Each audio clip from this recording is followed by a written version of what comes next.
Senhor presidente, senhoras e senhores senadores, agradeço ao senador Jarbas Vasconcelos pela permuta de tempo com sua excelência. Depois das férias escolares de julho, os problemas dos transportes públicos certamente voltaram a afetar a qualidade de vida dos cidadãos, aumentando o estresse urbano, causando danos à saúde, ao meio ambiente e à produtividade. Sem dúvida, se houve alguma mensagem inequívoca compreendida por todos a partir das manifestações populares, esta foi a qualidade dos serviços públicos.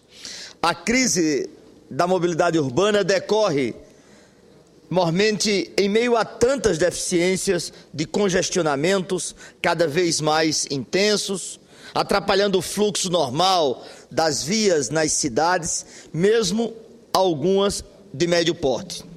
Com isso, agrava-se o estresse urbano, afetando as condições ambientais de saúde e produtividade. No extremo, especialistas concordam que o caos na mobilidade urbana influi até no crescimento da violência das grandes cidades.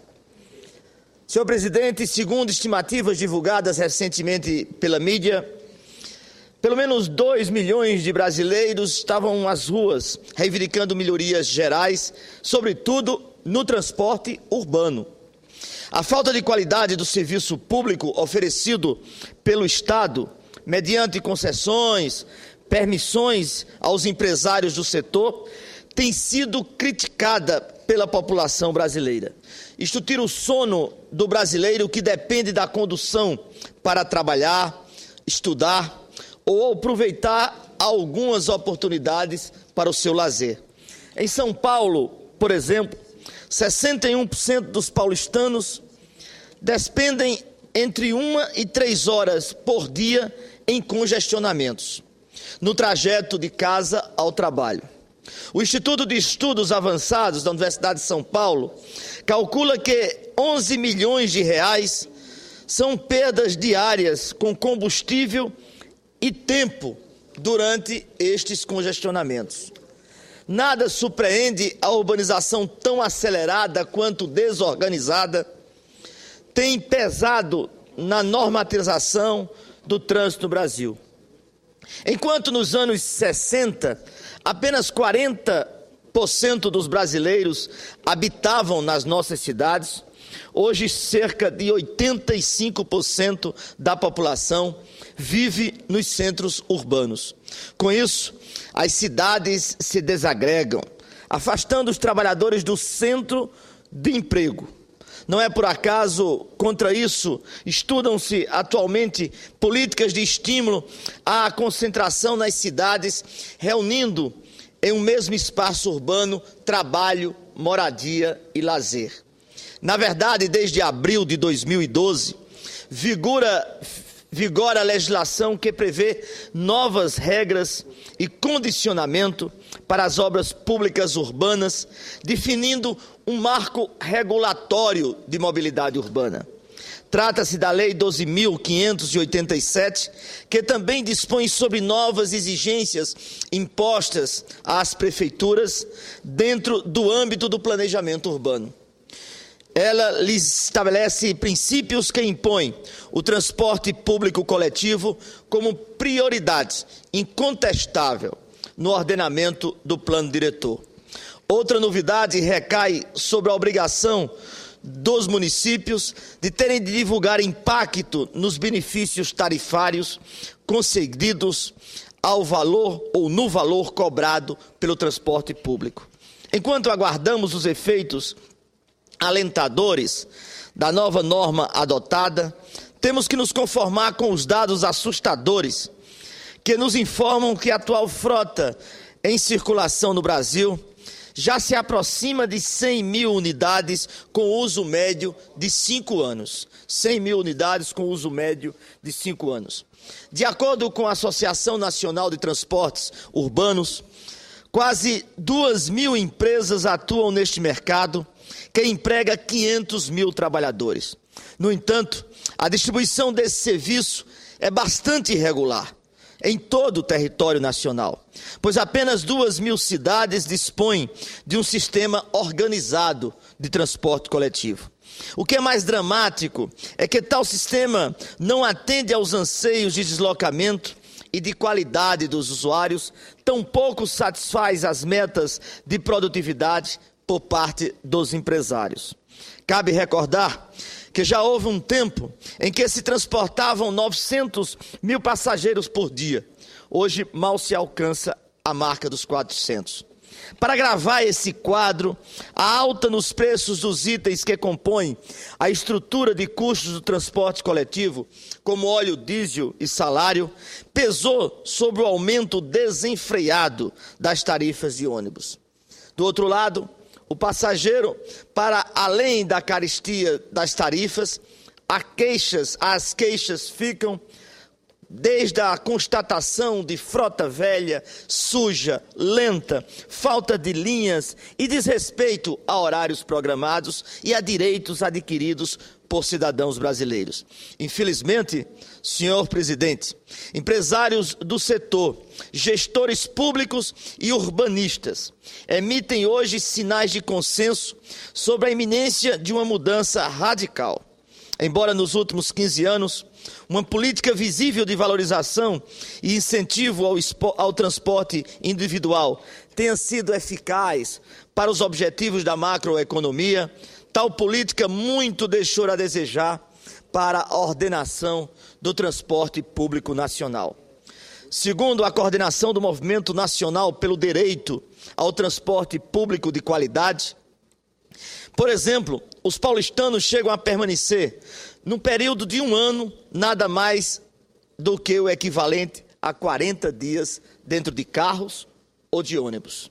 Agora, em vez de privilegiar a indústria automobilística, cabe ao poder público e à sociedade promover o transporte público na agenda desenvolvimentista do país. Já não era sem tempo, uma vez de que entre 2003 e 2012, aproximadamente 4 milhões de novos veículos foram licenciados, elevando a frota nacional para mais de 35 milhões de unidades. A isenção tributária, aliada à facilidade de crédito, determinou a explosão da venda de automóveis na última década. Diante disso, faz-se urgente providenciar estudos técnicos mais densos que apontem as regiões detentoras dos maiores gargalos no trânsito do país, de modo a priorizar investimentos em transportes públicos nos espaços urbanos mais deteriorados. Senhor presidente, a perspectiva das ações do governo federal de investir quase 3 bilhões de reais estão previstos no PAC, no Programa de Aceleramento do Crescimento, para a implementação de mudanças estruturais com vistas à realidade de hoje e do amanhã. Trata-se de recursos para viabilizar a integração total das redes multimodais de transportes. Em outras palavras, uma oferta racional de ônibus, metrôs, veículos leves sobre trilhos e veículos leves sobre pneus torna-se imprescindível para que o quadro atual se modifique. Pelo menos 60 projetos para modernizar o sistema de transporte de passageiros sobre trilhos estão em alguma fase de execução no Brasil, com datas de entrega entre 2016 e 2020. Foram 100 bilhões de reais investidos na frota da rede ferroviária. De 2011 a 2012, registrou-se uma alta de acesso aos trilhos de 8%, chegando a 9 milhões de passageiros dia, o que é insignificante para o Brasil de hoje. A expectativa é de que em 2013 esta marca já suba para 10%, alcançando a previsão de 10 milhões de passageiros. Continua insignificante. Segundo a Associação Nacional dos Transportadores de Passageiros sobre Trilhos, avalia-se que haja 60 regiões metropolitanas no Brasil, onde, em tese, se esperaria a existência destes transportes estruturantes. Contudo, somente 15 delas dispõem de sistemas montados. Tal quadro, tão desalentador, deve mudar, pois os novos projetos de mobilidade urbana, baseados nos diversos sistemas de transporte sobre trilhos, têm impulsionado o volume expressivo de negócios no país. Para contribuir, enfim, com a melhoria das condições de transportes urbanos no país, não poderíamos deixar de mencionar o nosso interesse na condição de relator do projeto de lei relativo ao passe livre estudantil, atendendo a uma das mais expressivas reivindicações da juventude brasileira. Senhor presidente, reitero o clamor dos brasileiros por destravar os empecilhos legislativos de toda ordem, para cumprir efetivamente as nossas funções nesta casa.